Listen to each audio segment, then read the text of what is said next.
పిల్లలు స్కూల్‌కి వెళ్ళిపోయిన తర్వాత ఇంకా లంచ్ బాక్స్ ప్రిపేర్ చేద్దామనైతే ఇంకా తోటకూర ఉండే. తోటకూర, పొన్నగంటి కూర, పాలకూర ఉంది. దీంట్లో ఇంకా పొన్నగంటి కూర అయితే చేస్తున్నా.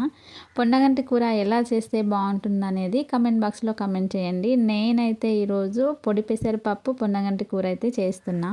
డైలీ లంచ్ బాక్స్‌లోకైతే ఆకుకూరలే ఎక్కువగా పెడతానమాట నేను. ఇంట్లో ఉంటే పిల్లలు తినరు. స్కూల్‌కి పెడితే టీచర్స్ భయంకైనా తింటారనేసి ఆకుకూరలు ఏవున్నా సరే రెగ్యులర్‌గా అంటే డే బై డే అయినా సరే నేను ఆకుకూరలు ఖచ్చితంగా పిల్లలకి స్కూల్‌కి లంచ్ బాక్స్‌లోకి అయితే ప్రిపేర్ చేస్తా. ఇంకా ఈరోజైతే పొన్నగంటి కూర, పొడి పెసరపప్పు టేస్ట్ చాలా బావుంటది. నాకైతే చాలా ఇష్టం అనమాట.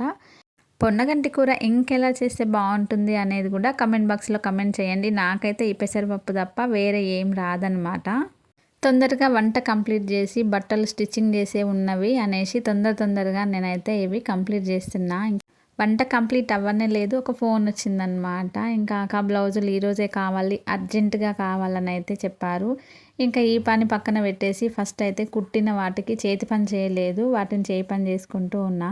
ఇంకా ఇదంతా అయిపోయేసరికి 11 అయిపోయింది. ఈరోజు వంట కూడా లేట్ అయిందనమాట లంచ్ బాక్స్‌లోకి. తొందరగా వంట అయితే చేసి పిల్లలకి లంచ్ బాక్స్ అయితే పెట్టేసాను.